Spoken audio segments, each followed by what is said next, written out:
Compañeros, buenas tardes. En esta ocasión contamos con la presencia del doctor Ismael Ledesma. Nos va a hablar sobre los estudios sociales de la ciencia y lo voy a presentar muy brevemente. Seguramente muchos ya lo conocen. El doctor Ledesma es profesor titular C de tiempo completo de la FES Iztacala de la UNAM. Ha sido presidente de la Sociedad Mexicana de Historia de la Ciencia y de la Tecnología, copresidente de la Sociedad Latinoamericana de Historia de la Ciencia y de la Tecnología y actualmente secretario general de la Sociedad Mexicana de Historia de la Ciencia y de la Tecnología. Es biólogo por la ENEP Iztacala, maestro en ciencias por el CINVESTAR, en bioquímica, y doctor en ciencias en biología por la Facultad de Ciencias de la UNAM. Realizó un postdoctorado con Bruno Latour, lo voy a decir en español, en el Centro de Sociología de la Innovación de la Escuela Nacional Superior de Minas de París, en Francia. Es director fundador de la Escuela de Biología de la Universidad Autónoma de Puebla, premio a la mejor tesis doctoral en Ciencias Sociales en el área de Historia por la Academia Mexicana de Ciencias en el 99, autor de libros como Historia de la Biología, Alfonso L. Herrera, El Sabio de Ciprés, Isaac Ochoterena, El Hombre de la Casa del Lago, De Valderas a la Casa del Lago, la institucionalización de la biología en México, Biología, Institución y Profesión, Centros y Periferias, La Biología y los Biólogos, Historia y Representaciones Sociales. Es coeditor de la obra completa de Isaac Ochoterena, editada por el Colegio Nacional. Su libro, recientemente ha realizado 2 videos titulados Los Biólogos y la Biología en México. Además es autor de numerosos artículos en su campo de investigación, en revistas especializadas y de difusión, y sus líneas de investigación abordan la historia de la biología, introducción de conceptos fundamentales de la biología en México, siglos XIX y XX, procesos de institucionalización y profesionalización de la biología y de las disciplinas biológicas, estudios sociales de la ciencia, particularmente biología. Entonces, bueno, muchas gracias. Muchas gracias, Rocío, muchas gracias por la invitación, muchas gracias al doctor coordinador del doctorado transdisciplinario. Agradezco la presencia de grandes amigos, doctor Villa, Miguel Graza, Reflexione, y bueno, pues Miguel Ángel. Y voy a tratar de, en el tiempo que tenemos, de mostrar un panorama de lo que son los estudios sociales de la ciencia y de la tecnología. Se trata de un tema por demás vasto, complejo, por lo tanto difícil de abarcar en un tiempo como el que tenemos, entonces espero no saturar con datos y que sea lo más ágil posible para que tengamos tiempo de preguntas y discusión. Entonces, bueno, resulta innegable, es evidente que en nuestros días el papel de las ciencias y la tecnología atraviesa y modifica como nunca antes las relaciones sociales. Nuestra esperanza, pero también el origen de la galimatias actual se encuentra en ellos. La ciencia tiene 2 caras. La cara esta esperanzadora que nos ilusiona, ligada a la perspectiva del progreso, y luego consecuencias que pueden ser incluso nefastas para la humanidad. La situación no es trivial, es el resultado de un proceso histórico que suele aceptarse que comienza en el siglo XVI en Europa, que tuvo la intención de renovar las formas de conocer la naturaleza y de transformarla para beneficio del hombre. Es decir, en el surgimiento del pensamiento científico de las posteriores ciencias. Y esto implica esta ligazón entre la ciencia y la tecnología, obviamente, y las condiciones económicas y sociales de un momento histórico determinado. Entonces, de ahí este énfasis en el siglo XVI. No es lo mismo el pensamiento filosófico antiguo que la Grecia clásica, que incluso durante la Edad Media abordaba temas de gran interés para la humanidad, ligadas a lo que posteriormente llamaremos ciencia, a lo que ocurre a partir del siglo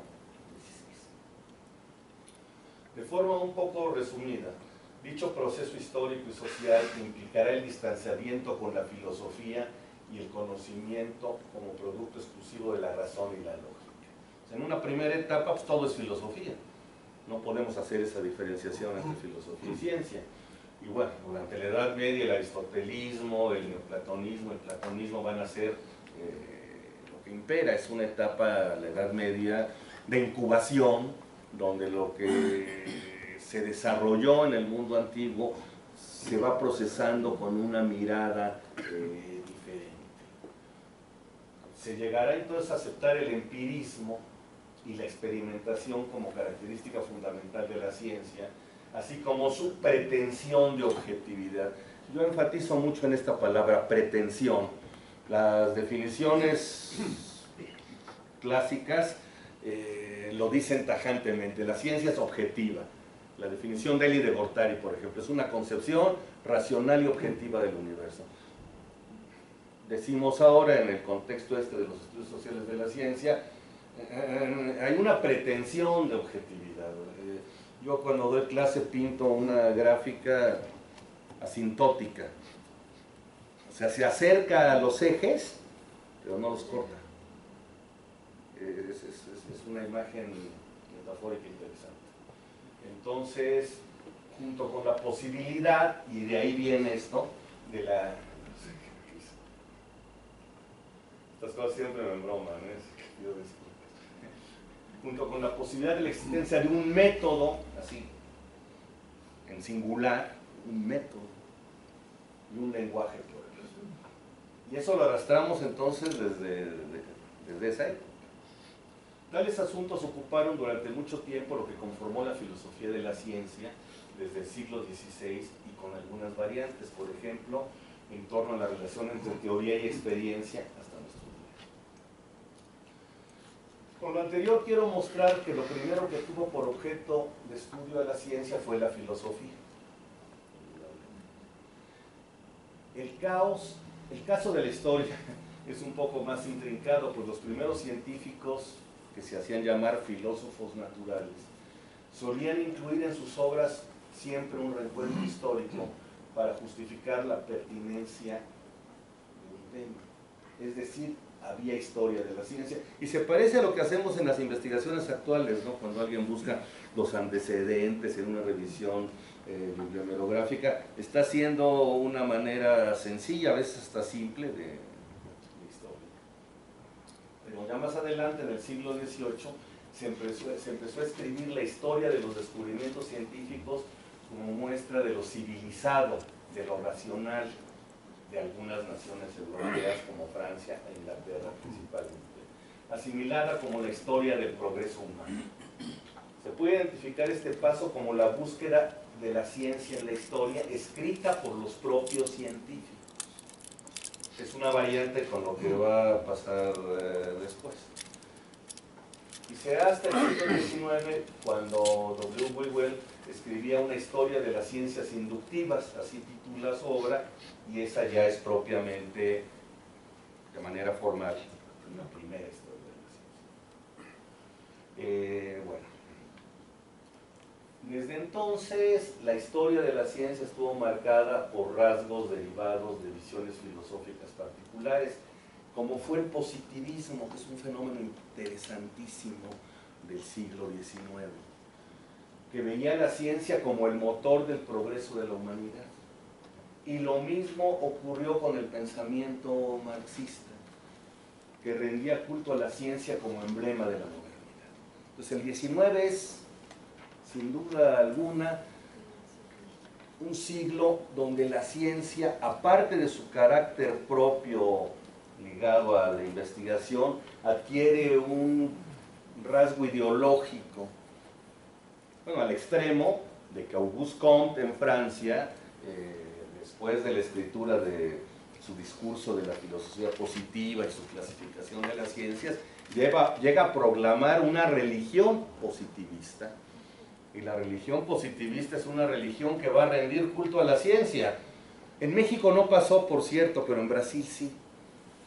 Y de hecho, si vemos la bandera de Brasil en el globito, la cintilla que lo rodea, tiene una parte del lema de Comte, del positivismo comteano, que es orden y progreso. Orden y progreso. Y bueno, aquí en México el fenómeno de la Escuela Nacional Preparatoria, con la restauración de la República, fue determinante en el desarrollo del pensamiento mexicano. Además que el lema original de Comte es amor, orden y progreso. Y en esa primera etapa ya del México, de la República restaurada, era libertad, orden y progreso. Pero bueno, son dos filosofías de corte materialista que enfatizan en la importancia de la ciencia. Aunque como diría Marx, el positivismo era el materialismo vulgar. Para el positivismo, en su clasificación de las ciencias, la sociología ocupa el lugar más elevado. O sea, cuando hace su escala, o sea, lo más sencillo sería la matemática. El que sea sencillo no quiere decir que sea inferior. Pero la cúspide de la ciencia está en la sociología y la que le sigue es la biología. Entonces, su objeto de estudio es la sociedad concebida como la agrupación de los hombres bajo determinadas normas de comportamiento y aceptación de valores. Así debemos conceptualizar la sociedad, o sea, no solo es un conjunto de individuos, sino es una agrupación que tiene determinadas normas y la aceptación de valores. No concibe a las ciencias como objeto de estudio específico, es decir, representa a las ciencias como ajenas a la sociedad, aunque de ellas dependa su progreso. O sea, le da ese valor a la sociología, pero se sigue viendo a las ciencias, y aquí la idea fundamental es ciencias naturales. Perdón, una pregunta tonta. ¿Qué es lo que utilizas o utilizó ahí en el positivismo para clasificar? ¿En base a qué clasifica? Es una postura filosófica suya. O sea, es su idea y de reflexión, de introspección. O sea, no hay modo de argumentar nada. La argumentación filosófica, o sea, que se basa en yo creo, yo pienso, yo postulo y yo sostengo. Claro. Pues yo soy yo. Sí, sí. Es la diferencia entre la actual entre filosofía y ciencia. La forma de argumentación. ¿Sí? Gracias. Entonces, o sea, se reconoce el valor de las ciencias, se reconoce la importancia de la sociedad, pero se presentan como algo separado, como algo ajeno. Y eso es el pecado original que se carga desde entonces.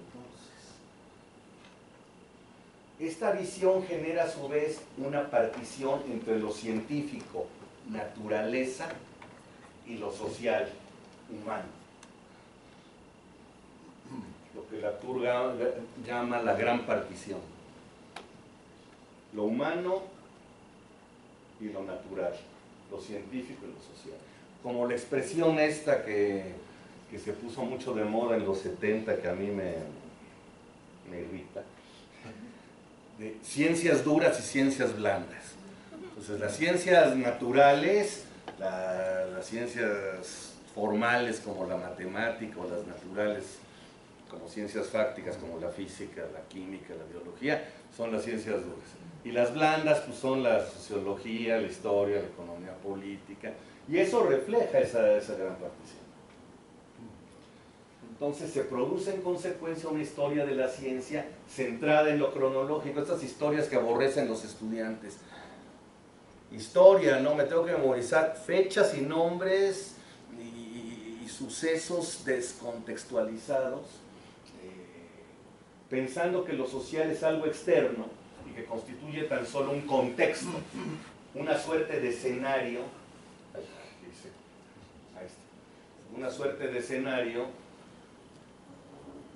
en el que ocurre el descubrimiento, propiciando a su vez la idea de que la ciencia tiene normas propias y es producto de la genialidad y el rigor metodológico.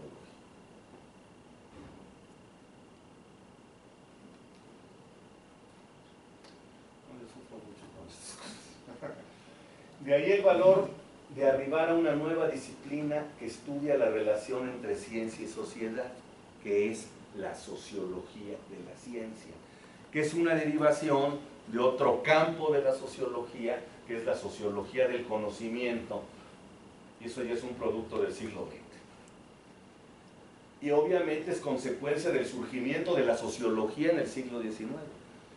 Comte menciona la sociología, Pero quienes realmente hacen la sociología en el 19 son Karl Marx, Max Weber, Emil Durkheim y Gabriel Tarde, que es uno de los sociólogos más poco conocidos que puede haber. Que a mí me fascina por su planteamiento de las leyes de la imitación como un fenómeno social sumamente importante para la historia y la cultura. Y las leyes de la imitación van ligadas a la sociología del gusto. Pero bueno, eso ya sería tema de esta cuestión. Ya en el siglo XX deben resaltarse los trabajos iniciales de Karl Mannheim, particularmente Ideología y Utopía, Introducción a la Sociología del Conocimiento, de 1936. Yo cuando era joven me interesaba mucho la filosofía, aparte de la biología, y me metí a estudiar en Puebla 2 semestres de filosofía en que me daban mis papeles para poderme venir a la UNAM. Y luego, ya que estaba en la UNAM, en Iztacala, me eché 3 semestres yendo en la mañana a Iztacala y en la tarde a Ciudad Universitaria Filosofía. Entonces, llegaba a casa en San Cosme, tomaba el metro, me iba a Tasqueña, filosofía, y en las 10 de la noche ya salíamos y de regreso y hacía la vida. Y de los primeros libros que leí, y por eso lo menciono, es este tomote que se llama Ideología y Utopía, que fue, yo diría, mi primer contacto con la sociología del conocimiento. Después, en ese mismo curso, leí otros libros que quizás mencioné. En este introduce la perspectiva de que el conocimiento no es producto solo de operaciones lógicas, sino de la influencia de la sociedad, incluyendo la ideología, de ahí el título, acuñando el concepto de perspectivismo nociológico, que es algo muy interesante, o sea, cómo el conocimiento implica la conjunción de diversas perspectivas, y de esa conjunción de perspectivas se va haciendo un constructo que es el conocimiento que se asume algo. El ayudante, el asistente de Mannheim fue Norbert Elias, que escribió muchas obras y muchos ensayos sueltos que están compilados en este libro que se llama Conocimiento y Poder. Por eso no tiene una fecha, porque realmente son textos de diferentes momentos. Es una edición española de 1994, editorial La Piqueta, genial. Y él continúa la línea de pensamiento inaugurada por Mannheim, una reflexión acerca de la ciencia como actividad social y de manera incipiente el estudio de la comunidad científica. Es interesante cómo Norbert Elias es, si no me equivoco, el primero que usa el término comunidad científica. Eso tendría que precisarlo más.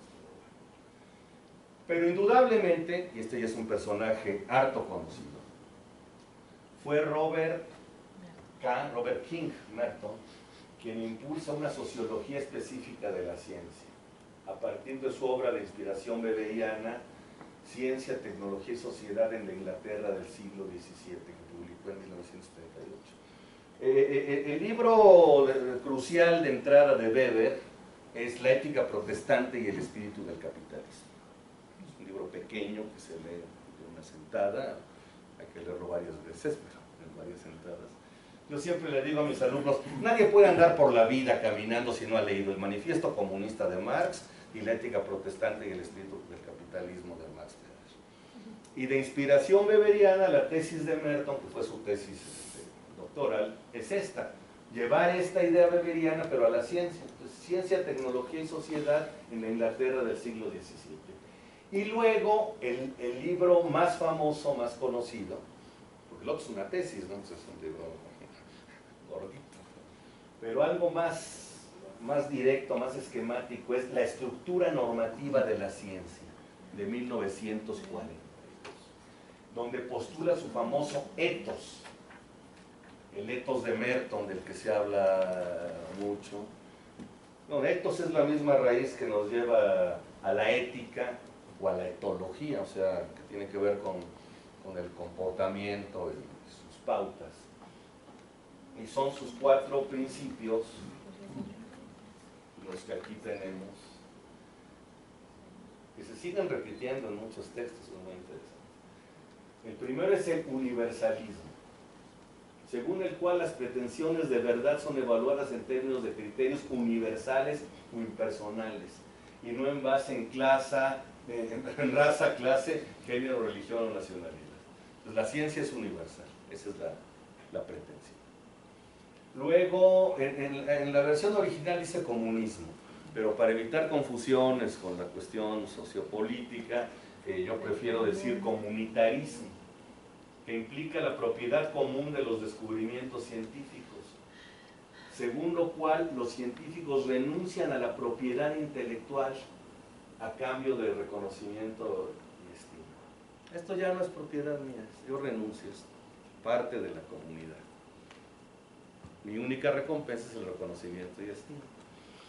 El otro se llama desinterés, que conduce a que los científicos sean recompensados por actuar de una manera desinteresada. No tienen intereses, más que la verdad, la ciencia, el saber, el conocimiento. Son puros y castos. Luego, el escepticismo organizado, que significa que todas las ideas deben ser probadas y están sujetas a un escrutinio comunitario riguroso y estructurado. O sea que tendría que ver con este asunto de la prueba, de la validación. Y bueno, yo me atrevería a decir que el ethos de Merton es algo interesante, que es una contribución valiosa en su momento, pero me parece sumamente candoroso, como lo podemos contrastar con ejemplos de la realidad. Baste con mencionar la palabra patente. La sociología normativa, como se le llama, generó uno de los primeros enfoques de los estudios sociales de la ciencia. Sería más bien la sociología de la ciencia, todavía no hablemos de estudios sociales, que pretende entender la ciencia como estructura social y como institución. Esa es la virtud de Merton, o sea, se fija ya en la ciencia como una estructura social y como institución. Y se trata de una obra de corte funcionalista, es una corriente sociológica. Considera la función de las instituciones en la sociedad y que considera que generar conocimiento es la labor, función social de la ciencia como actividad autónoma. Autónoma de la sociedad. El científico genera conocimiento. La sociedad ahí está de utilería. La tesis mertoniana condujo una escuela de pensamiento de gran importancia que permitió comprender la organización de las comunidades científicas en aspectos tales como sus roles, sistemas de intercambio y los colegios invisibles. Aparte de su énfasis en la estructura normativa, planteó la separación entre sociología y epistemología, y esa es una gran contribución. Independientemente de las críticas que uno pueda hacer al ethos de Merton, pues realizó contribuciones muy importantes. A mí me encanta de Merton, eso no lo puse aquí, pero seguramente muchos, si no es que todos lo conocen, el efecto Mateo, o el efecto de San Mateo, que rige los sistemas de estímulos y recompensas en el seno de la comunidad científica. Y el efecto de San Mateo nos dice que al que más tiene, todo se le dará y en demasía. Y al que menos tiene, todo se le negará, incluso se le quitará lo poco que tenga. Y eso aplica perfectamente a la vida institucional científica todos los países. Bueno, Merton plantea esto en Estados Unidos, pero aquí es perfectamente aplicable al Sistema Nacional de Investigadores, a los sistemas de becas, al PRIDE de la UNAM, a la COFA del Politécnico, al CONICET de Argentina, al CSIC de España, al CNRS de Francia. O sea, la energía de activación necesaria para que un joven investigador pueda avanzar es realmente alta, ¿no? La barrera es muy fuerte. Ya que la brinca, ya es menos drástico. Y ya cuando está teniendo todo, pues va teniendo más y más, lo que se llama en otros planteamientos, se va haciendo un ciclo de crédito, como si fuera un crédito económico, donde se va incrementando la plusvalía de ese crédito. Eso no lo dice Merton, eso lo dice la Debe mencionarse que un acontecimiento crucial para representar las relaciones entre ciencia y sociedad fue la Segunda Guerra Mundial. Ese es un acontecimiento determinante que modificó la mentalidad de muchos científicos, sobre todo de físicos, que después de ver las consecuencias de sus logros, de sus planteamientos, quedan aterrados, incluso los que deciden cambiar de orientación y dedicarse a cuestiones de biología, que tiene que ver esto con el advenimiento de la biología molecular. Entonces, la Segunda Guerra Mundial evidenció la magnitud de esta relación ciencia y sociedad y que tuvo su punto más álgido con el estallido de las bombas nucleares. Y luego, posteriormente, la Guerra Fría, que tiene un enorme componente de guerra científica. O sea, lo que mantiene la posibilidad de que la Unión Soviética se muestre como potencia es su establishment científico.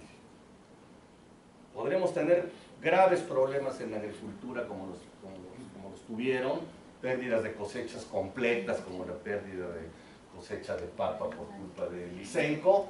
Ah, no, pero hacemos bombas de calidad y vamos a mandar al hombre al espacio. Y así fue. Y eso pone en cuestión esa supuesta autonomía de la ciencia respecto a cuestiones políticas o económicas.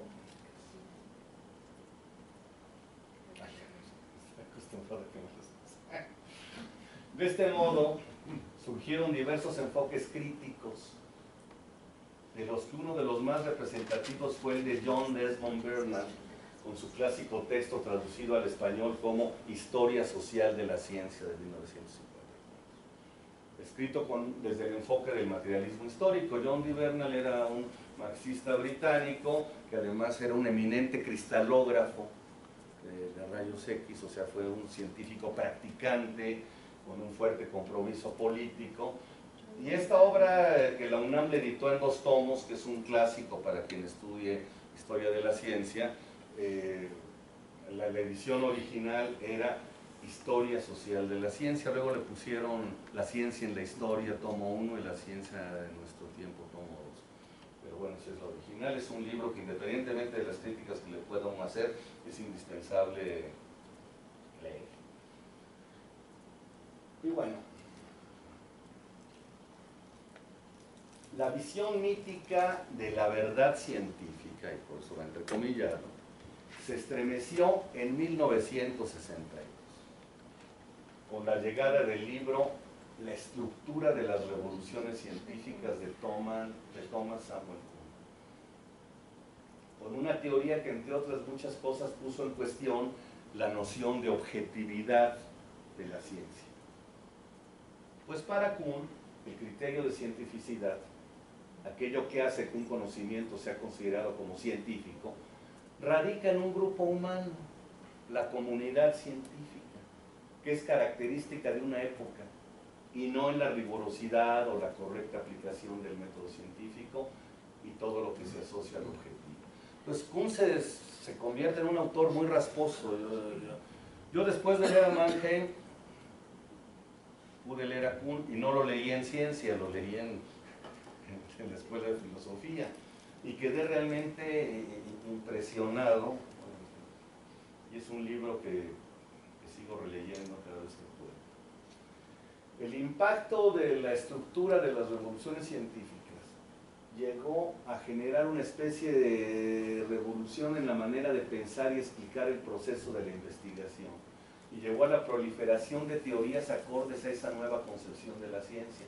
Uno de los postulados de Kuhn es que cuando viene una revolución científica hay una fase de proliferación de teorías. Pues resulta que con su propia teoría de las revoluciones científicas se da esta fase de proliferación de nuevas teorías, acordes a una nueva concepción de la ciencia como producto histórico y social, haciendo visible la función de las comunidades científicas locales que en su conjunto conforman la comunidad científica internacional. Es decir, grupos de individuos con intereses propios, plagados de prejuicios e ideologías, que conllevan discursos y representaciones sociales, en palabras de Foucault. Practican su propio régimen de verdad, que es lo que Kuhn denominó paradigma. Esto es muy interesante porque decimos comunidad científica como si fuera una entelequia. Y lo que realmente existe en la materialidad son las comunidades científicas locales, que en su conjunto integran lo que llamamos la comunidad científica. Y bueno, no es lo mismo, en el siglo XIX, ¿cómo operaban las comunidades científicas? Pues se reunían así como estamos acá en un auditorio, en Londres, París, y se presentaba un texto y se discutía, y si era muy escabroso el asunto, si era muy rasposo, se nombraba una comisión, y la comisión debatía en corto la propuesta y presentaba un dictamen al pleno de la sociedad científica. Eso pasaba en el 19 y se ofendían y se mentaban la madre, se rebatían con vehemencia. Yo encontré un documento del 19 en un archivo en París que se llama Processus a la célula. Proceso a la célula. Y la estructura del documento es la de un proceso penal. Entonces hay como si estuviera el fiscal planteando los cargos contra la célula y el defensor, y viene el debate y se forma la comisión, y en la siguiente sesión de la Académie des Sciences de Francia, la conclusión es condenar a la célula. A la célula no es la unidad de lo viviente, tenemos el tejido, que es de nosotros, que es la propuesta de Bichat. Entonces, ¿qué célula ni qué nada? Entonces, para que se aceptara la teoría celular, que venía de Alemania, de otra comunidad científica local que sí la aceptó, pues pasó un tiempo regular, que puede ser así, hasta que finalmente se fue aceptando el celular. O igual en México, con la introducción del darwinismo, el darwinismo que se publica en Inglaterra en 1859, en El origen de las especies de Darwin, pues tiene que cruzar el Atlántico para llegar a América, y de ahí pasaron muchos años. Además, lo que causó el interés por el darwinismo en México, por ejemplo, y en Argentina también, fue la publicación de otro libro de Darwin, que es El origen del hombre. El origen del hombre, la selección en relación al sexo, de 1872. Y es cuando ya voltean a ver hacia Darwin. Bueno, el primero que habla de Darwin en México, hasta donde se tiene registro, fue Justo Sierra, en su Historia Antigua de México. Ni siquiera en un texto de historia natural o de ciencias naturales. Pero cuando llega el darwinismo, está sentado el positivismo en la preparatoria y se crea la Sociedad Metodófila Gavino Barreda, que se llama metodófila porque son los amantes del método. Y en el seno de la Sociedad Metodófila y en San Ildefonso se debate la obra de Darwin y se forma una comisión y llegan a la conclusión de rechazar la teoría evolucionista darwiniana porque no se ajusta a los cánones del método científico. Pues el debate es interesantísimo. Hay un libro precioso de mi difunto maestro Roberto Moreno de los Arcos que se llama así, La polémica del darwinismo en México, siglo XIX, donde vienen todos los debates. Delicioso, ¿no? Entonces, cuando Kuhn hace este planteamiento de desplazar el criterio de cientificidad a una comunidad científica que opera bajo un paradigma, que puede ser un concepto, una teoría, un modelo, pero que tienen como rasgo crucial que le dan validez y unidad a una disciplina en un momento histórico determinado, la visión cambia mucho.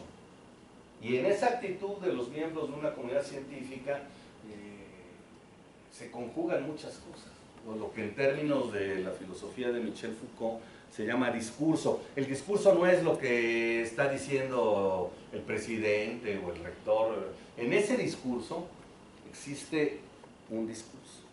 El discurso es una expresión del pensamiento, de un sistema de pensamiento que implica conocimientos, prejuicios, preconceptos, distorsiones, ideología, lo que llamamos representaciones sociales.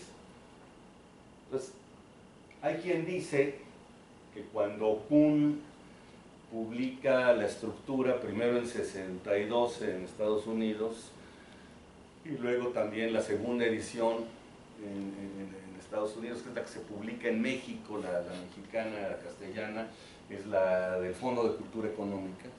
Es cuando realmente se conoce en todo el mundo de habla hispana por la edición mexicana. Y bueno, por ese mismo año también se tradujo al francés, es la segunda edición de la que se tradujo. Y pasa este fenómeno que uno llama abrir la caja de Pandora. Se abre la caja de Pandora, de acuerdo al mito griego, y al abrirla, pues salen todos los males de la humanidad, aunque lo que queda en el fondo de la caja es la esperanza. Porque esta certeza, esta certidumbre que se tenía sobre la ciencia, entra en cuestión, ¿no? Y entonces, en esta proliferación poskuniana, otra de las obras de gran impacto fue la de Derek de Soya Price, quien hizo la observación del cambio en la manera de hacer ciencia, ahora en gran escala. Ya la ciencia está tecnificada, que él llama Big Science, con enormes cantidades de dinero y numerosos grupos de investigación. Además que introduce de Soya los introductores de la cienciometría, algo muy importante para el estudio de la dinámica de la ciencia. Y otro de los autores poskunianos que generaron gran revuelo fue Paul K. Feyerabend, con su extraordinario libro Contra el método, esquema de una teoría anarquista del conocimiento, de 1975, que también causó gran impacto en los ambientes académicos al cuestionar uno de los mitos más importantes y acendrados de la ideología científica, la existencia de un método científico único, lo cual no quiere decir que no haya métodos, pero esa idea de el método, como una que es diferente a pensar que hay métodos específicos para diferentes disciplinas científicas en diferentes situaciones. Entonces, el abordaje de Feyerabend posee una sólida fundamentación histórica. Obviamente, sus ejemplos vienen mucho de la historia de la física, de la cual extrae su principio fundamental, que es todo vale en la ciencia, asumiendo la importancia de contar con una teoría del error en vez de reglas ciertas e inmutables a manera de una receta de cocina. Y bueno, a mucho de lo que argumenta Feyerabend tiene este tono provocador, teoría anarquista del conocimiento, todo vale. Y aquí llegamos a otro momento. Ya hablamos de estudios sociales de la ciencia y no solo de sociología o historia de la ciencia.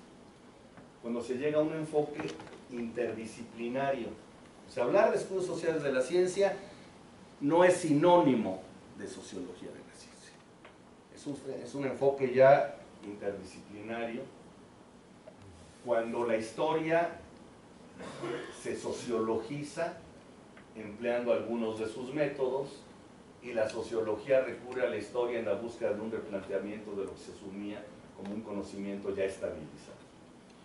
En la obra de Kuhn y Feyerabend esto es particularmente evidente, así como su impacto en conceptos que tradicionalmente solo habían sido tratados por la filosofía. El nombre genérico de estudios sociales de la ciencia representa una demarcación. Su uso se generalizó a partir de 1971 con la publicación de la revista británica Social Studies of Science, aunque también son conocidos como estudios CTS, Ciencia Técnica Sociedad o Science Technical Society. Debe comentarse que este enfoque también tuvo una vertiente de activismo social, principalmente en Estados Unidos, como base teórica de movimientos ambientalistas o laborales. O sea, ver el mundo desde esta visión de CTS,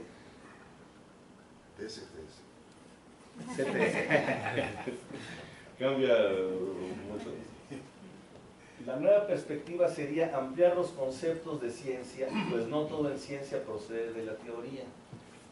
El estudio de la ciencia como algo no estabilizado desde siempre. O sea, no todo procede de la teoría, lo que quiere decir aquí es la intromisión de lo que se considera el componente social y político, económico, pero no como algo externo. Esa es la diferencia de enfoque. Hacia finales de la década de 70, otras consecuencias de la Revolución Juniana, surge una corriente que se llama el programa fuerte, propuesto por David Bloor, Barry Barnes, Harry Collins, Donald Mackenzie, John Henry, que trabajaban en Edimburgo y Collins en la Universidad de Bath, y que se conoce genéricamente como la Escuela de Edimburgo, que ya no concibe a la ciencia como un saber esotérico, en esta distancia entre esotérico, cerrado solo a los iniciados, y exotérico, abierto al exterior. Por favor. Perdón, una pregunta. ¿Se puede considerar que esos estudios son universales? O sea, yo no puedo hablar de la ciencia latinoamericana o la ciencia asiática, pero de todo lo que he estado viendo pareciera que nada más se resume al régimen europeo y a toda la parte de Estados Unidos, pero yo no veo lo que están ahorita barriendo realmente en la ciencia, que son los asiáticos. ¿Cómo influye esto? Todos estos estudios que se están haciendo, si se fueron a la basura o ellos tienen otro concepto de ciencia que están aplicando. Es una observación muy correcta, muy pertinente. Este es el esquema de cómo fue surgiendo este corte de investigación. Pero eso no significa que no debamos prestar atención a lo que se ha hecho en otras localidades, por ejemplo en Asia o en América Latina. Ese es un gran reto.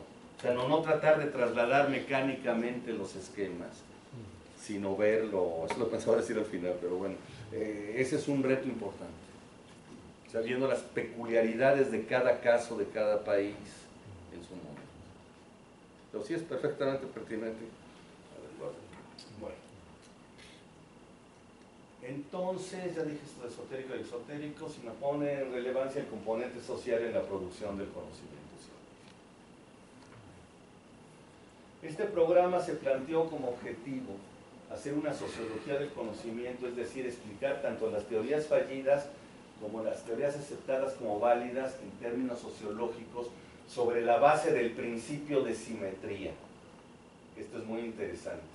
O sea, dándole la palabra en una controversia a los diferentes actores involucrados en igualdad de circunstancias. Partiendo de que ambas son consecuencia de factores y condiciones sociales, tales como el contexto cultural y el propio interés. Por ejemplo, la predisposición de los investigadores a entramados políticos o económicos, y que todo el conocimiento humano, al ser algo que existe en la cognición humana, debe contener algunos componentes sociales en su proceso de formación.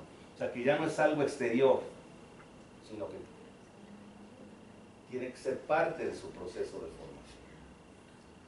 La obra más famosa de Bloor se llama Conocimiento Imaginario Social, que se editó en 76. El programa fuerte tiene 4 componentes indispensables. 1, causalidad. O sea, examina las condiciones psicológicas, sociales y culturales que provocan la demanda de un cierto tipo de conocimiento. Porque hay que ver que un tipo de conocimiento es demandado en ciertas circunstancias y en otras es hasta mandado al olvido.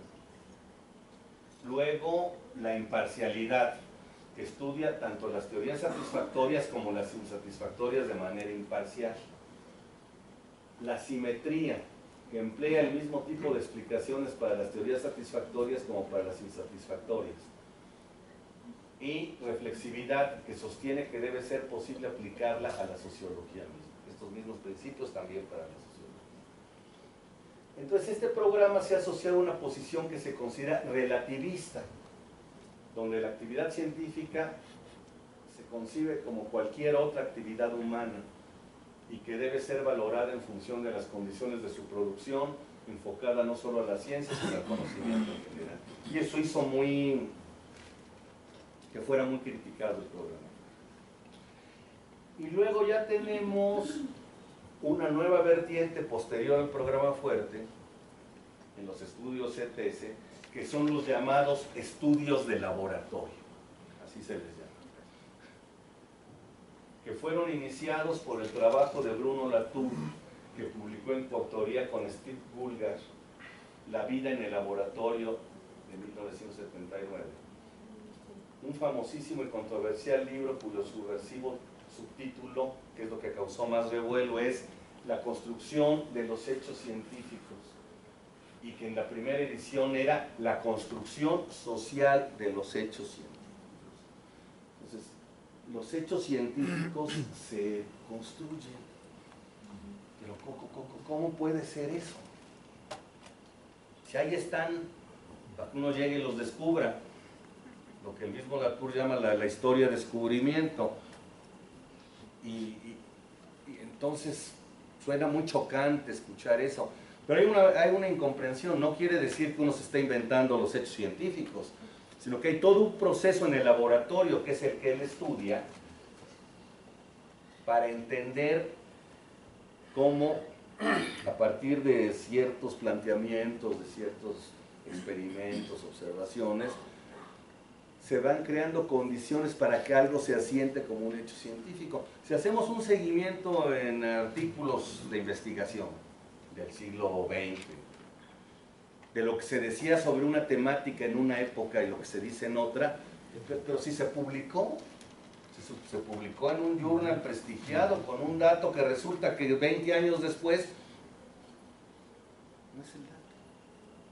Y lo publicó alguien eminente, famoso. Pues no, porque el hecho científico no contaba con elementos que no son visibles en el momento que eso se hizo. Por ejemplo, teñir un gel con Fumasi para proteínas, pues no es igual que teñirlo luego con nitrato de plata, y aparecen otras bandas que pueden ser muchas otras cosas. Y eso no le quita el hecho científico a lo anterior ni a lo posterior. Históricamente es distinto.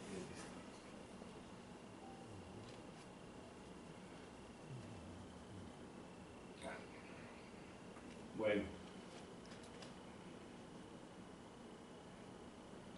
Ahí está Latour abajo, y este es Michel Calón, que al principio de simetría le hacen una modificación, y en vez de hablar de principio de simetría, hablamos del principio de simetría generalizada, que ahorita voy a tratar de explicar. El libro de La vida en el laboratorio fue el resultado de la estancia postdoctoral de Latour en el Instituto Salk en La Joya, California, donde estuvo como observador en el laboratorio de Roger Guillemot, donde se investigaba la estructura de la hormona del crecimiento.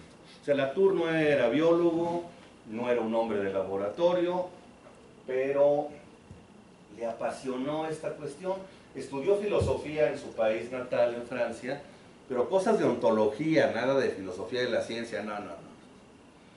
Estudió allá y se interesó por la etnografía, y fue a realizar una serie de actividades a Costa de Marfil, y ahí le llamó mucho la atención ver cómo los etnólogos, los antropólogos, trabajaban con las etnias. Y entonces dijo, no, pues yo quiero esto. Y entonces se metió allí en Costa de Marfil al Instituto Nacional, al INRD, de Investigación para el Desarrollo, y comenzó a familiarizarse con la metodología etnográfica y la aplicó, decidió aplicarla a un laboratorio de investigación y estudiar una etnia de científicos, estudiar cómo los científicos se comportan como etnias.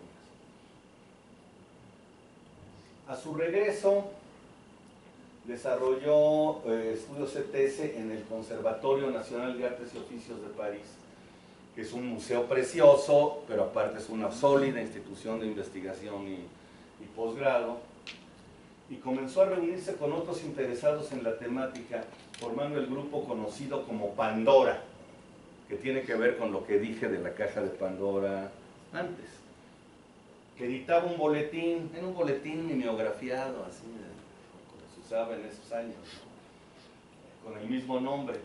Y posteriormente publicó muchos otros libros como La ciencia en acción, ya en 87, que es un texto extraordinario, y junto con Calón consolidó las investigaciones ETS en el Centro de Sociología de la Innovación en la Escuela Nacional de Minas de París, donde construyó la teoría del actor red, que es una nueva teoría sociológica que crearon ellos, que es una de las teorías más ingeniosas para comprender el proceso de la investigación científica, la cual concibe el mundo como una red, por eso es actor red, una red de actores humanos y no humanos, bajo el principio de simetría generalizada. La sociología clásica, pues es para humanos. Pues, ¿cómo se atreven estos a meter en la sociología a los no humanos, a las cosas? Entonces la propuesta de Latour y Calón es hacer este desplazamiento del hombre a las cosas, buscando romper esa gran partición entre naturaleza y sociedad, lo que decían las primeras imágenes, entre lo humano y lo natural. La teoría del actor red es una escuela que rechaza la primacía de las relaciones humanas en la constitución de entramados sociotécnicos y proclama la existencia de agentes sociales híbridos que se constituyen a través de la negociación y el enrolamiento en entidades humanas y no humanas. El concepto de híbrido es muy interesante. O sea, cómo tenemos humanos, no humanos y actores híbridos. Los híbridos conjugan lo humano y lo no humano. Por ejemplo, hay un trabajo que uso siempre en mis cursos donde Latour aborda el caso de Joliot. Se llama Joliot, un punto de encuentro entre la historia y la física, en castellano, aunque me gusta más el título original. Joliot, la historia de la physique mêlée.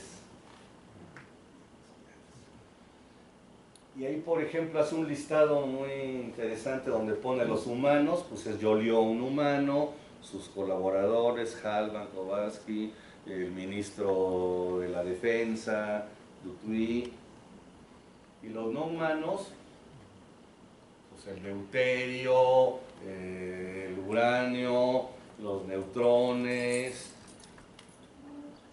y el espacio híbrido donde se conjuga lo humano y lo no humano es precisamente el laboratorio, que era un laboratorio para ese tipo de investigaciones. Era el hangar de Ivry, con esfera con parafina para ralentizar la reacción. Y entonces por eso habla de entramados sociotécnicos, porque hay un momento ya en la investigación contemporánea que no es posible despreciar el componente técnico, ¿no? ¿Qué hago si no tengo determinado instrumento, determinadas condiciones materiales, técnicas, aunque mi investigación no sea tecnológica? ¿Cómo estudio ciertas cosas si no tengo un confocal o qué sé yo? Entonces, es muy interesante esto del enrolamiento, y bueno, este enfoque teórico también es compartido con un inglés que es John Locke. La teoría se interesa en delimitar y poner en relación los elementos de una parte delimitada de la realidad, pero sin una jerarquía precisa. Considera que los elementos se encuentran interrelacionados por medio de la circulación de información a través de, y esta es otra categoría crucial, operaciones de traducción. Las operaciones de traducción no son pasar una cosa del alemán al inglés o del inglés al castellano, como usualmente decimos. Tampoco es la traducción de la biología molecular, no. En la sociología de la ciencia, desde este enfoque, la traducción implica desplazar, y el desplazar de objetivos o intereses, o también desplazamientos de dispositivos de seres humanos, de larvas o inscripciones. O sea, la traducción implica una serie de adecuaciones, podríamos incluso decir hasta distorsiones, de una teoría o concepto original al que será el punto de llegada. O sea, va a ser diferente lo que está en el punto de partida a lo que está en el punto de llegada. Y en todo proceso de llegada de una teoría de un lugar a otro, por ejemplo, cuando llegan teorías de Europa a Latinoamérica en el 19, por supuesto que hay operaciones de traducción. O sea, ¿cómo entendían a Darwin los brasileños del 19? O cómo entendían a Darwin los mexicanos del 19. Un caso muy interesante es el personaje al que he dedicado buena parte de mi vida, don Alfonso L. Herrera, que él concibe la evolución de manera inseparable del origen de la vida. Eso no lo plantea Darwin, eso jamás lo dice Darwin, eso no está en la teoría darwiniana original. Sin embargo, esa ya es una traducción. Para él, la evolución es impensable sin origen de la vida, y para eso le pega su propia teoría a la teoría de la plasma.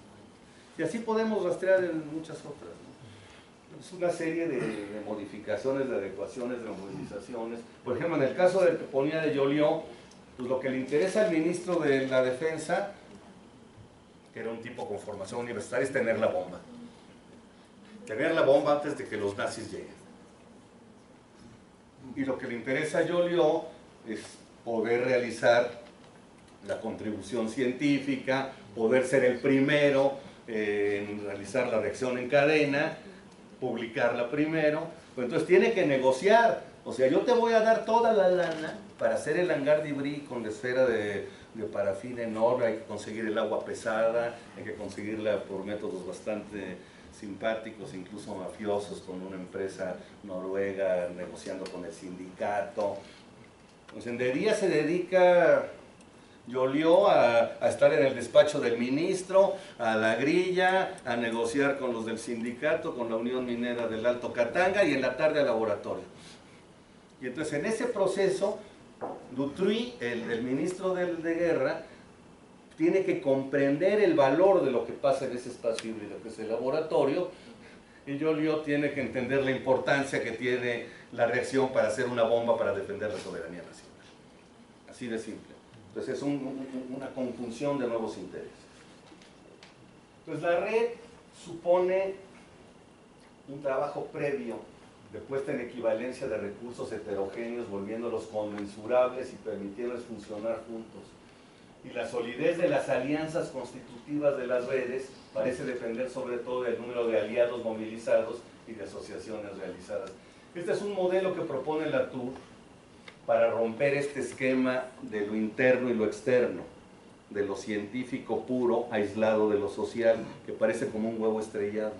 Yo digo el modelo del huevo. Entonces, para remontar esa dicotomía entre lo interno y lo externo, lo que propone Latour es este modelo que se llama de la rosácea, donde aquí el personaje que está ahí en el centro es un científico llamado Cerebro, y en la primera órbita se llama de la movilización del mundo. La movilización del mundo es lo que todo mundo tiene certeza que es la ciencia. Lo que se hace aquí en los laboratorios, lo que se hace en los gabinetes de investigación de campo. Pero eso no basta, la ciencia no es solo eso. Se necesita tener quien lo escuche a uno. A eso le llama la órbita de autonomización, que es la 2. O sea, si alguien puede ser genial y no tiene alumnos, o no tiene colegas con quienes compartir, con quienes hablar, con quienes discutir, con quienes ahí se queda. Pero eso no basta. Otra órbita es la órbita de las alianzas con la industria, las alianzas con el ejército, las alianzas con los gobiernos, con otras instituciones, como el caso de Joliot con la alianza con el ministro de Y la cuarta es la representación pública que se tenga. O sea, si no se genera una visibilidad adecuada de lo que se hace, pues puede darse el momento en que los recursos no fluyan, no funcionen, y hasta ahí. Y la quinta es lo que tiene que mantener todo en coherencia. Es un modelo muy, muy bonito. Y bueno, punto y aparte ya para acelerarnos. Michel Calón es ingeniero egresado de la Escuela Nacional Superior de Minas de París, es el que fundó el Centro de Sociología de la Innovación. Bueno, es ingeniero de carrera, pero ya doctorado ahí en la Escuela de Minas, se interesó por la sociología y la socioeconomía, experto en cienciometría, fue un gran impulsor de la sociología de la traducción, y tiene un trabajo bellísimo con conchas y pescadores que publicó en 86. Él estudia el caso de se llaman conchas de Santiago, les Coquille de Saint-Jacques, las conchas del peregrino. Son estas conchas como el símbolo de Shell, Pecten Maximus. Y en la bahía, en Brest, en una bahía, se dedican a la pesca de estas conchas. Pero entonces hay un proyecto gubernamental donde se busca hacer que las granjas sean más productivas y se les lleva nueva tecnología para que los pescadores puedan hacer más eficaz su cosecha. Y resulta que las ostras no se pegan en los nuevos dispositivos, no son atrapables.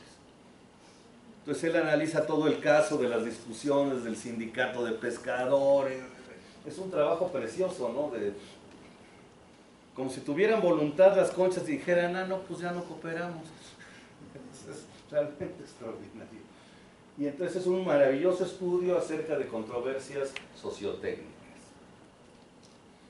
Bueno, según Calón, el principio de simetría de Bloor considera que la naturaleza no explica ni lo falso ni lo verdadero y que las explicaciones son dadas por la sociedad, por los científicos. En cambio, en el principio de simetría generalizada, tanto la naturaleza como la sociedad son categorías a explicar partiendo de las interpretaciones sobre los objetos, o sea, romper la división. Y una categoría laturiana que también usa Calón muy importante es la de inscripción, con la que muchísimos de ustedes hemos estado familiarizados, que tiene que ver con esta idea de la construcción de hecho científico. Un laboratorio produce una gran gama de trazos escritos, de las gráficas producidas por los aparatos hasta los artículos científicos. O sea, para que algo se publique, requiere tener un sustento de inscripciones. Por ejemplo, su artículo está muy bien, yo se lo acepto, pero requiere una foto de un gel de poliacrilamida que demuestre lo que está diciendo en el papel, pero que no tiene la imagen. Y eso implica hacer un experimento con una enzima, que puede ser que el investigador no tenga en ese momento por costosa, y el artículo no se publica. Entonces ahí vemos diferentes tipos de inscripciones, una gráfica, un gel, un registro fisiológico, la revista. Y su actividad puede ser encarada como una secuencia de operaciones y de transformaciones de ciertos tipos de enunciados en otros tipos de enunciados de grados de facticidad diferentes, siendo el hecho un enunciado que no es rebatido ya por los colegas. Ese es el hecho científico. Cuando un científico dice, es posible que, como si fuera hipótesis, pues eso no es un hecho científico. Pero con el correr del tiempo, a medida que haya más inscripciones sólidas, ya no puede haber refutación. Entonces las otras operaciones que se dan, además de las operaciones de traducción, son las operaciones de convicción. O sea, cómo convencer. Y algo crucial en el entrenamiento del científico es enseñarlo a convencer. Los seminarios en los departamentos como bioquímica, celular, genética, etcétera, periódicos son esos. Usted se me entrena a convencer y aquí lo vamos a refutar hasta que refute al que lo refute y convenza. Y eso implica toda esa conjunción de elementos. Bueno, esta es una controversia que abordó Latour, que ya no tendríamos tiempo que ver, que es la controversia de Pasteur contra Pouchet, que siempre se ha planteado como, Pasteur tenía razón, Pouchet estaba equivocado. Pues resulta que no, que los dos tenían razón. Lo que pasa es que lo que le salía a uno, no le salía a otro. Porque en las condiciones de 1863 no se conocían los medios de cultivo selectivos o diferenciales, y entonces usaban medios diferentes y seleccionaban bacterias diferentes. Y en los medios de Pouchet se seleccionaba una bacteria que se llama Bacillus subtilis. Entonces, aunque esterilizara perfectamente Pouchet, quedaban las esporas porque el Bacillus subtilis esporula.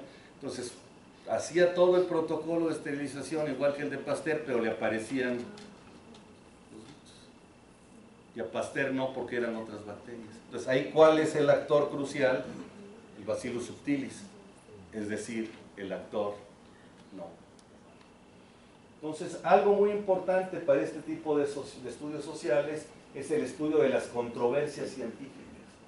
La génesis histórica de un hecho está marcada por controversias científicas estratégicas, diversas publicaciones, incluyendo formas retóricas de persuasión, lazos establecidos con organismos financiadores o lógicas de carrera, como se acostumbra en las actividades cotidianas en el seno del laboratorio o en las conversaciones informales. Por ejemplo, Pasteur tenía todas las de ganar. Pero si hubiera hecho las cosas idénticas a Pouchet, se hubiera metido en un aprieto. Pero bueno, él tenía todo a su favor, la comisión estaba de su lado, todos lo querían. No quiere decir que haya estado equivocado, lo que hacían cosas distintas. Entonces Pouchet no es el tontito, ni Pasteur es el genio. Eran condiciones diferentes. La construcción de un hecho científico no remite pues solo a un trabajo intelectual y discursivo, sino que moviliza todo un conjunto de prácticas, así como técnicas y objetos que son materializaciones de debates anteriores. Bueno, otro personaje crucial en esta historia es Karin Nor-Cetina. Bueno, en este somero panorama acerca de los estudios sociales de la ciencia, esta socióloga austriaca, conocida por su trabajo en epistemología y constructivismo social, lo presenta en sus libros La fabricación del conocimiento, un ensayo sobre el carácter constructivista y conceptual de la ciencia, en 81, y otro que se llama Culturas epistémicas, cómo las ciencias hacen conocimiento, que se publicó en 99. En su obra enfatiza la dimensión cultural para el desarrollo del razonamiento científico y la formación de territorios llamados arenas epistémicas, planteando que la distinción entre procesos sociales y cognitivos es artificial. Ella es Karin Nor-Cetina. Y bueno, estas relaciones se refieren a un doble ámbito, tanto las transformaciones entre los propios científicos como las relaciones de los investigadores con otros actores sociales. Comparte junto con diversos autores constructivistas la idea de que no existe una diferencia significativa entre factores externos e internos en los espacios de producción de conocimientos científicos. Para la autora, la separación entre ambas esferas es solo una función creada por algunos investigadores y no tiene ningún sustento desde el momento en que uno se dispone a analizar las prácticas concretas de los científicos en sus lugares de trabajo. Ella estudia los mecanismos de financiamiento, la obtención de equipos para la investigación, pero también, y esto es muy importante, la cooptación de jóvenes investigadores o becarios, que son ejemplos de relaciones de recursos que establecen los científicos, particularmente con agentes no científicos. Y ya para terminar, casi otra faceta crucial en los estudios ETS es la referente a la construcción social de la tecnología, donde una de sus obras cumbres es la construcción social de sistemas tecnológicos, nuevas direcciones en la sociología y en la historia de la tecnología, de Richter, Pinch y Hughes, del 87, donde abordan la historia de la bicicleta. Es un trabajo precioso. Es la historia de la bicicleta, aplicando nuevas herramientas metodológicas. Los autores de este análisis dejan de lado las visiones lineales y tradicionalistas de la historia de la construcción de este artefacto para abrir la caja negra. Así como está la caja de Pandora, está la caja negra. O sea, la ciencia se muestra como una caja negra. Hay la entrada y la salida, y lo que pasa adentro se plantea a veces como algo... Hay que abrir la caja negra para permitir entender cómo se diseñó la bicicleta en este caso, como resultado de procesos de negociación e interpretación entre grupos sociales, utilizando lo que se llama el programa empírico del relativismo, el POR, para estudiar cómo se construye socialmente el conocimiento científico y relacionar así el contenido mismo de la ciencia con los contextos en que se produce y transfiere. Y Y bueno, aquí lo que analizan es los grupos sociales involucrados en relación a una tecnología. La flexibilidad con relación a problemas y soluciones. La existencia de mecanismos sociales que permitan el cierre de las controversias. La presencia de un marco tecnológico o conceptos y técnicas empleados por la comunidad para solucionar problemas y que haya forma de atraer, o sea, de incluir a los interesados.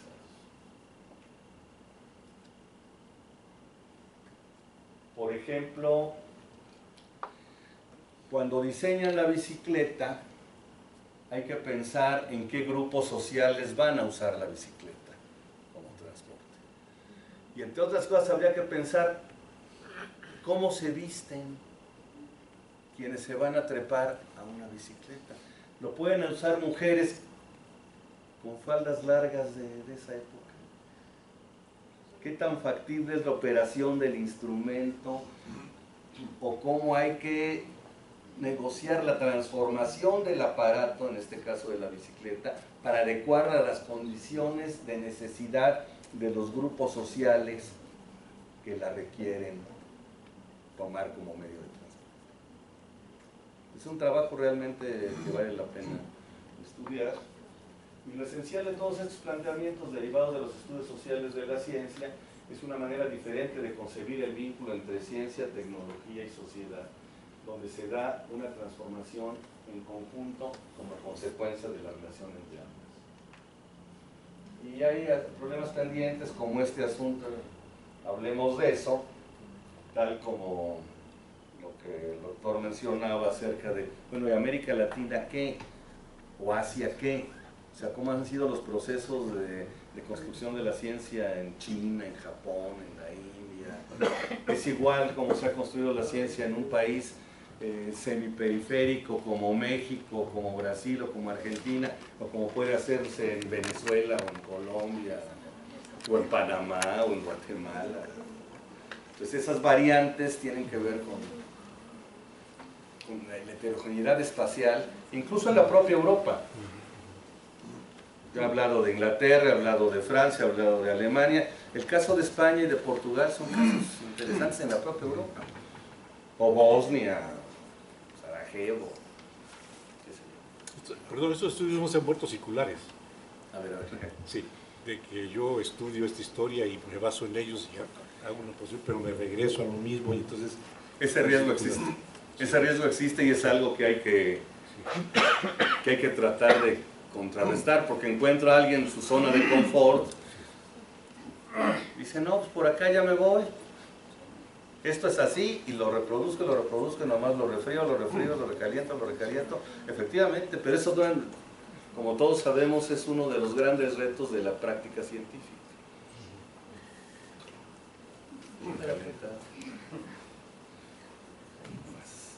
Sí. Gracias, doctor. Excelente plática. Gracias. Una inquietud. A comienzos de los 70, el bioquímico norteamericano Van Rensselaer Potter saca el término bioética. Y inicialmente pensando, él define en su libro y en su artículo la bioética como la ciencia de la supervivencia, tanto del género humano como de la vida en general. Posteriormente, entonces, se empieza a hablar de bioética puente para establecer ese puente de comunicación entre las ciencias sociales y humanas y las ciencias naturales o ciencias duras. Yo siempre he creído que esa connotación de ciencias blandas y ciencias duras tiene algo fálico detrás y es producto del antropocentrismo y básicamente del androcentrismo en que ha girado la cultura últimamente. Mi pregunta es, ¿cómo entra la bioética en estos estudios de la ciencia y la tecnología y la sociedad? Es una interesantísima pregunta. Está plenamente vinculada. Yo no la trato aquí por tiempo y porque no es algo en lo que yo me haya especializado, pero como decía, tiene implicaciones en asuntos ambientales, en asuntos de relaciones laborales y por supuesto en cuestiones éticas.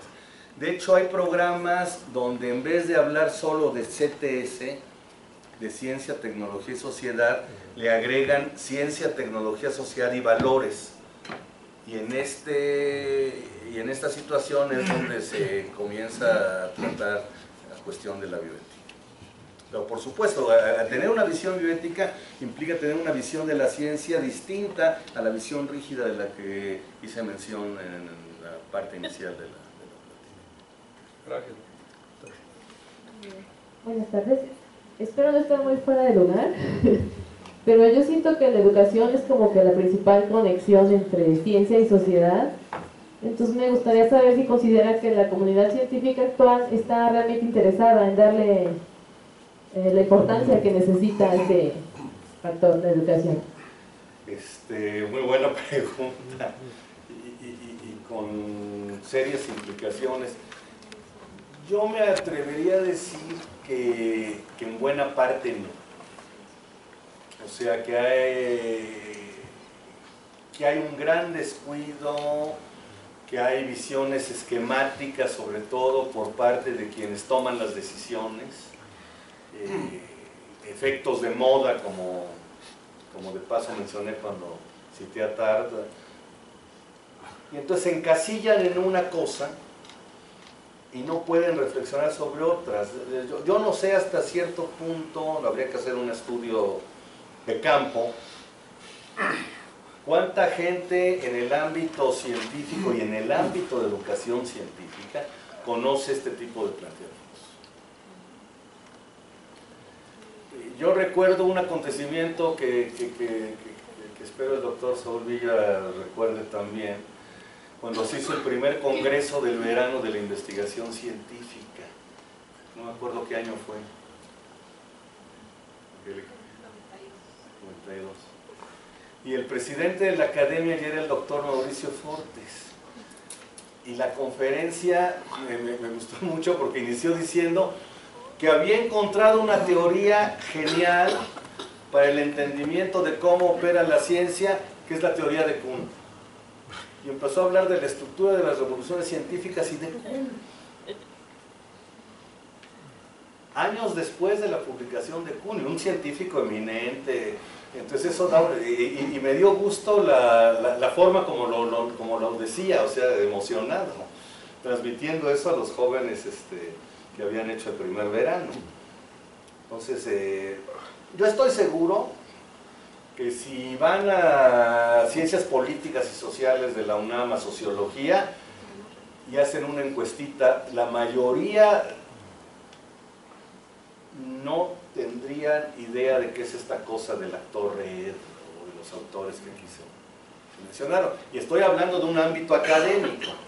Ahora ya no hablemos de los ámbitos de toma de decisiones institucionales, las secretarías de Estado, las direcciones. Por ejemplo, cuando empezaron a hablar de constructivismo, pues ya todos hablaban de constructivismo. Y todos hablaban de Piaget en la SEP cuando en su vida habían leído a Piaget. Toda esta cuestión de la matemática educativa, constructivista, todo esto sin haber hecho la más mínima reflexión al respecto.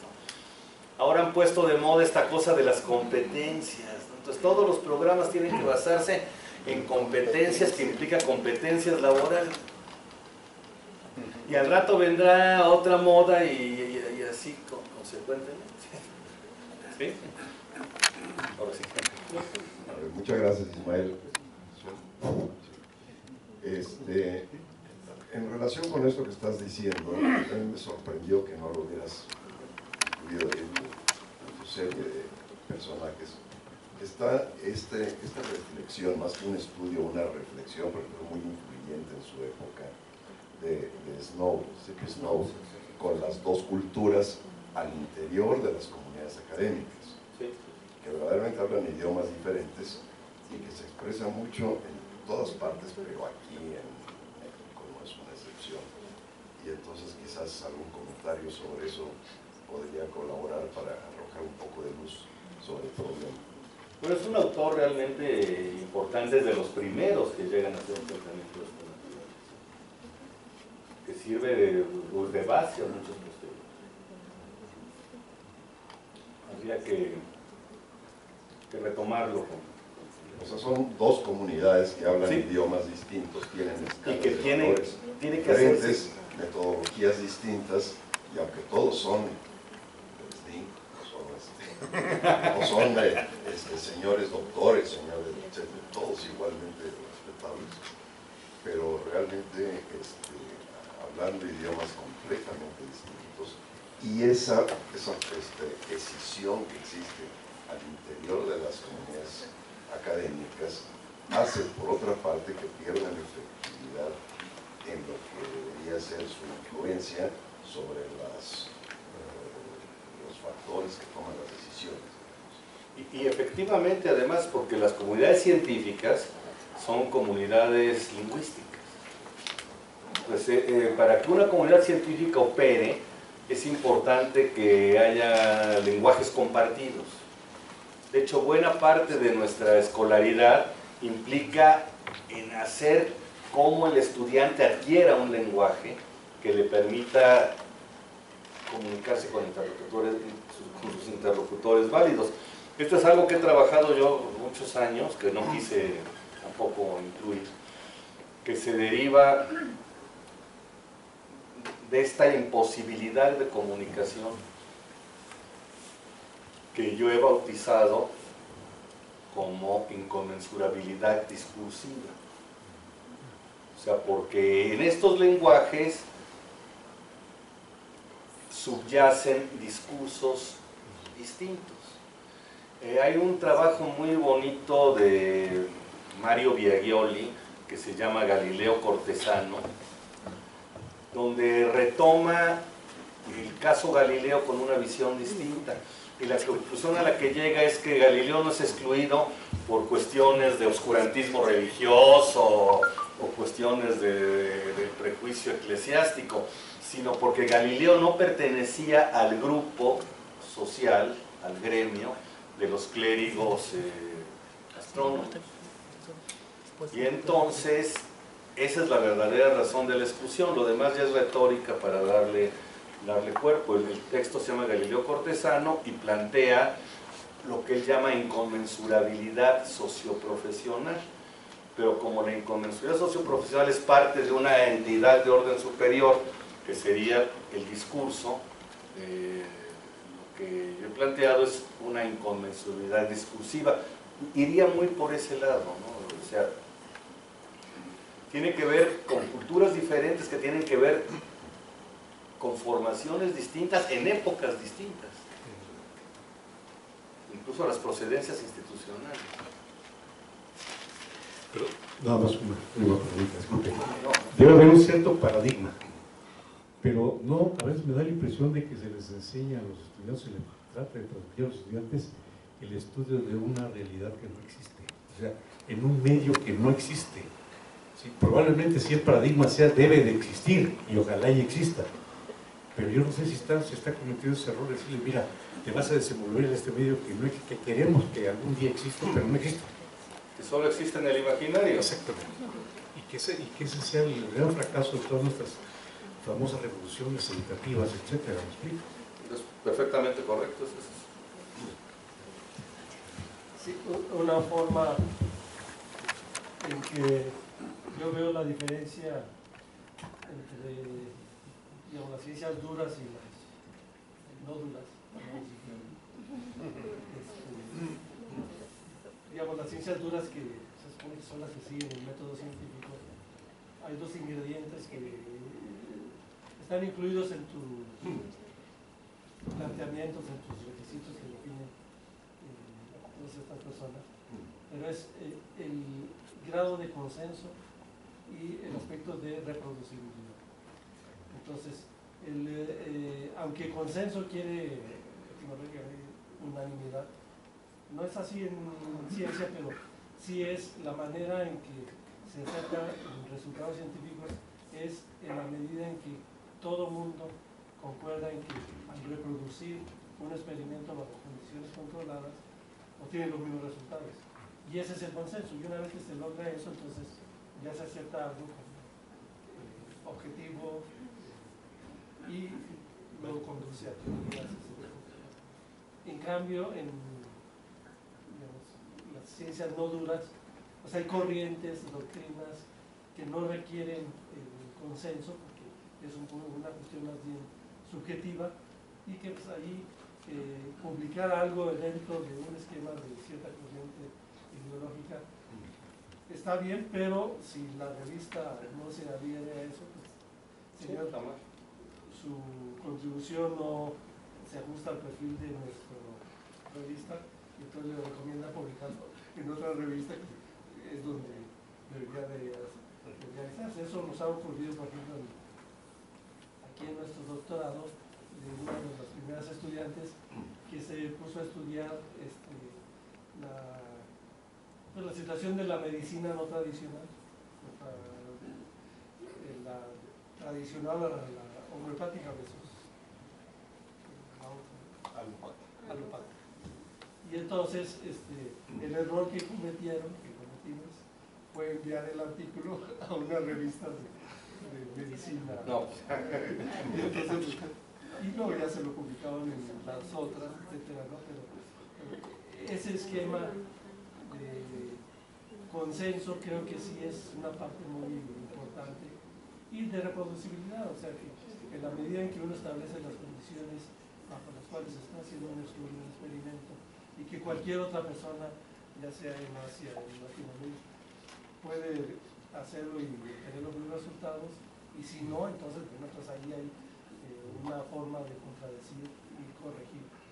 Y el otro aspecto, en la física sobre todo, que tiene que ver un poco con estas teorías, las revoluciones, es de que hay que definir bien el sistema de la aplicación de un esquema, porque puede ser que sea lo que se esté encontrando física clásica o cuántica o relativista o no relativista, si no especifica uno claramente esa restricción. Y el consenso es la concreción de la operación de la comunidad científica o de las comunidades científicas. O sea, ahí es donde se tiene que lograr el consenso. Y en el asunto de la verificabilidad, otro problema es dónde reside la carga de la prueba. Porque hay experimentos muy interesantes donde son verificados en ciertas condiciones y en otras no, y luego se mueven de un laboratorio a otro y resulta que en este sí y en el otro no. ¿Qué pasa? Pasillos sutiles. Pues si ya antes le dieron el Nobel a alguien, si ya antes le dieron el Nobel por eso a otra persona, ya los demás ya no cuentan. Doctor, me gustaría si nos puede hablar un poquito más de cómo se alcanza o cómo se maneja la simetría a la que se refería. Decía que era, bueno, así como lo entendí, puede que esté mal, que entendía que era como bidireccional, pero hacia qué partes, o sea, de quien está realizando, por ejemplo, una investigación, pero hasta dónde podría llegar ese alcance simétrico, si lo pudiéramos como, no sé, decir hacia solo el actor red que habla de actores y actantes, o cómo podría definir una simetría, cómo saber hasta dónde puedo alcanzar esa simetría en una investigación. A ver, la primera simetría, la original, pues, podría representarse como una balanza de platillos, así como un modelo análogo.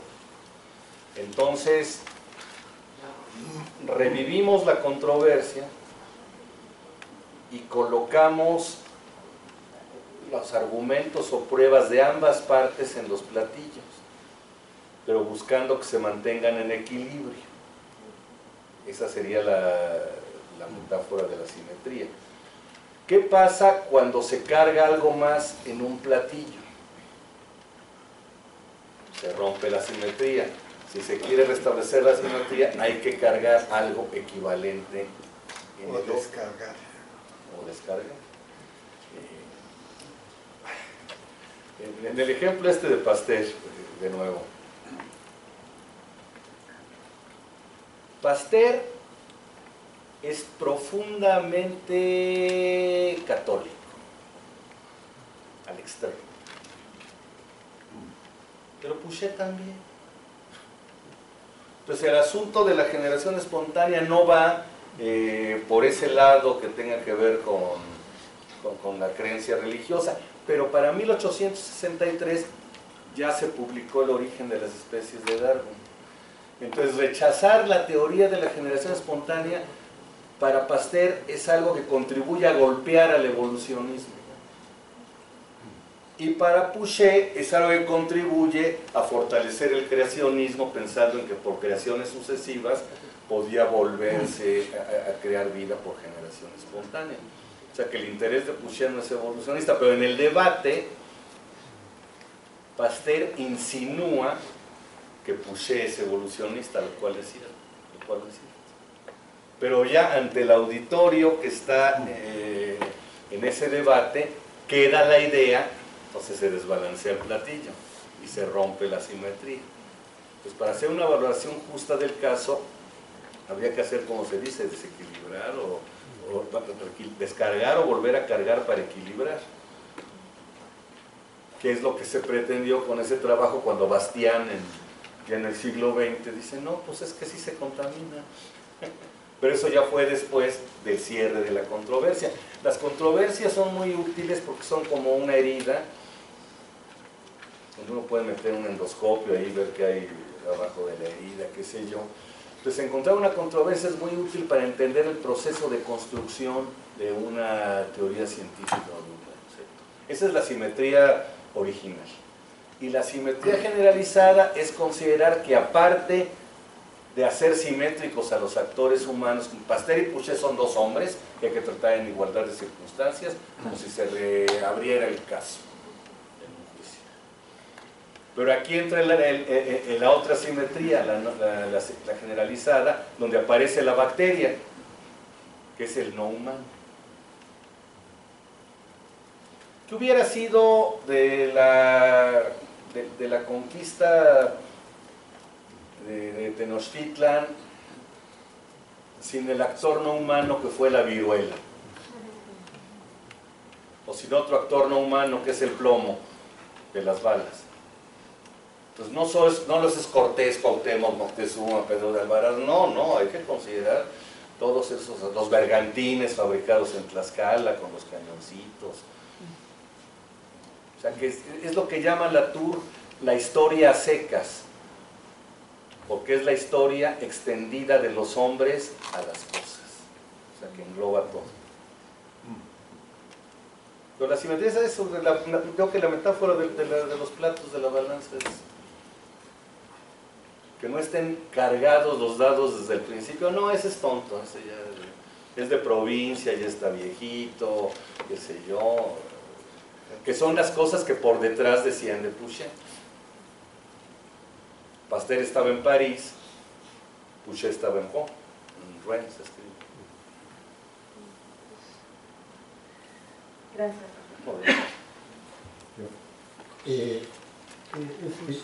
En todo lo que se ha estado diciendo hasta ahorita, hay algo que no se ha, o bueno, igual y me lo perdí, no lo dijeron explícitamente, era de las, vamos a decirlo así, como estructuras de poder.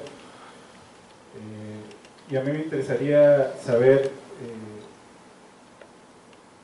si alguien lo ha estudiado y qué se ha dicho al respecto, y sobre todo que si esto ha modificado algo, o sea, porque me parece, digo, yo lo pienso en términos de, por ejemplo, desde algo tan sencillo como decir, ¿a quién se le da el título de científico? Y me parece a mí que básicamente pues, se lo dan otras instituciones, o como dice Gabriel Said en uno de sus libros, es que los títulos son credenciales para poder equivocarse y seguir escalando en la escalera académica, ¿no? Entonces, desde cosas como esas, me refiero a que la credibilidad o el acceso a ciertas estructuras o publicaciones tiene que ver en alguna medida con pertenecer a ciertos grupos de poder y tal, hasta cosas como publicar ya, y ahora yo lo estoy viendo en una esfera más amplia, a poder publicar revistas reconocidas que van a dar a su vez prestigio. En alguna ocasión recuerdo que alguien de las personas de aquí del seminario decía que bueno, si alguien aunque haya un descubrimiento igualmente bueno, pero si es de apellido García y quiere publicar en Nature, no va a ser igual que apellidarse Smith y venir de Harvard, aunque en teoría fuera un gran descubrimiento. Entonces, para recapitular es eso, me interesaría saber qué se ha dicho al respecto de lo que usted sepa y si esto ha cambiado algo más allá de una discusión posiblemente bizantina. No, para nada. Las actividades científicas se ejercen, se dan en espacios de poder. O sea, sí, yo no lo explicité adecuadamente con seguridad, pero definitivamente, caso que analicemos implica esas relaciones de poder. Para no cambiar de ejemplo y seguir con el caso de Pasteur, la relación que tenía Pasteur con el gobierno del emperador Napoleón III fue algo determinante. Pasteur anhelaba ser senador del imperio. Y el día que consigue ser senador del imperio, ese día cae el imperio y se establece la Tercera República. Y sin embargo, Pasteur es cobijado por la República en un nuevo espacio de poder, donde se utilizan los conocimientos pastorianos como un recurso para el control social, evitando que volviera a darse la posibilidad del regreso del imperio. Entonces el médico que llega hasta la choza más humilde, al lugar más recóndito, a vacunar o a hacer antisueros, pues aprovecha para mostrarle al pueblo las ventajas del gobierno de la República, aunque les haya tomado de alguien que no simpatizaba con la República. Y así podríamos hacer un recuento enorme de historias de poder y la ciencia. O sea, es inseparable. O sea, cuando hablaba yo del discurso y de Foucault, ahí está implícita la cuestión de poder. La microfísica del poder, como se llama un texto de Foucault. Que implica además una categoría muy importante que va ligada con la de la bioética, que es la categoría del biopoder. O sea, el poder que tiene aquel que es capaz de manipular y controlar los cuerpos. El poderío de la gestión de los cuerpos. Ese es un espacio de microfísica de poder, sin soslayar la macrofísica de poder, o sea, del poder estatal, del poder gubernamental, de los poderes institucionales. En América se llamaban los chamanes, ¿no? Aristocracia científica. Muchas gracias. Una preguntita veloz. Pensando en estos actores sociales, donde están los humanos, los no humanos y los híbridos, y estas operaciones de traducción y convicción, por ejemplo, si vemos esto en la creación de un centro de investigación, por así, ¿dónde quedan en estos espacios como las cosas que resultan de estas interacciones y de entre los actores y estos elementos? Por ejemplo, las políticas, y no digo política pública, ¿no? Como las políticas, cualquier versión que eso tome de gobierno, de Estado o pública, ¿verdad? Los instrumentos normativos, ¿esos dónde caben? ¿O son producto de todo esto? ¿O es lo híbrido? ¿O es parte del proceso. Habría que analizar cada caso para ver si es un componente híbrido.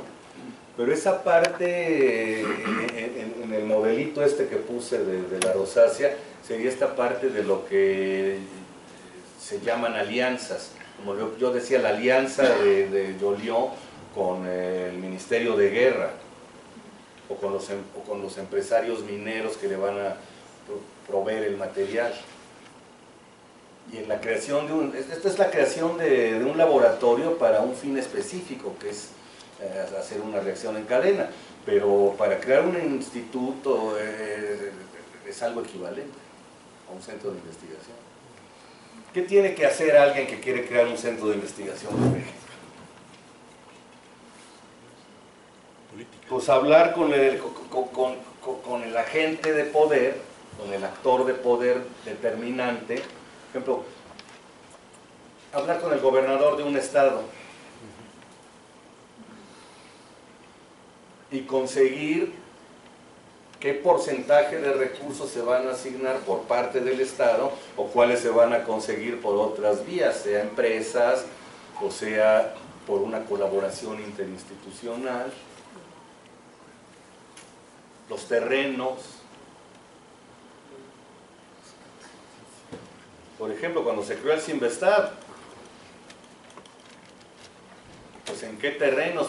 Pues donde había terrenos adecuados era aquí, que eran terrenos del Politécnico, pero el Cinvestav no aparece como una dependencia del Politécnico, es un nuevo centro de investigación, aunque se llame del IPN, no aparece como una dependencia verdadera del IPN, es algo que surge por decreto presidencial directo.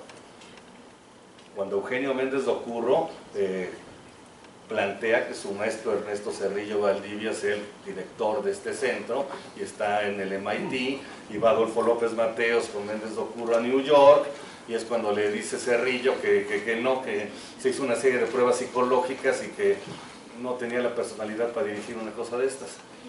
Pues lo que le dijo Adolfo López Mateos fue a Méndez Docurro, pues a ver, te consigues otro, bastante enojado, ¿no? Y fue cuando finalmente quien aceptó hacerse cargo fue Arturo Rosenbluth. Entonces implica una serie de acuerdos, de negociaciones, e incluso hasta en la dinámica personal, subjetiva, de yo no puedo, yo no quiero, ya me eché para atrás, ya me dio miedo, hasta contar con el terreno, con los recursos para la construcción, con los recursos para la contratación del personal, que la gente acepte venir a trabajar. Yo tuve experiencias muy feas cuando eché a andar la Escuela de Biología de la Universidad Autónoma de Puebla, que hay gente que me había dicho que sí se iba para Puebla, y a la mera hora, a las 12 de la noche, me habla a mi casa y me dice, no, pues que siempre no. Dice mi mamá. O sea, que armar una planta es sencillo. Ahora, armar todo un complejo de estas características es aún más complicado. Entonces sería esa esfera, esa órbita, la de las alianzas, como le llama la Arturo en la rosácea, que involucra acuerdos, negociaciones, golpes bajos, intrigas, etcétera, etcétera, etcétera. Muchas gracias. ¿Ya no hay más preguntas?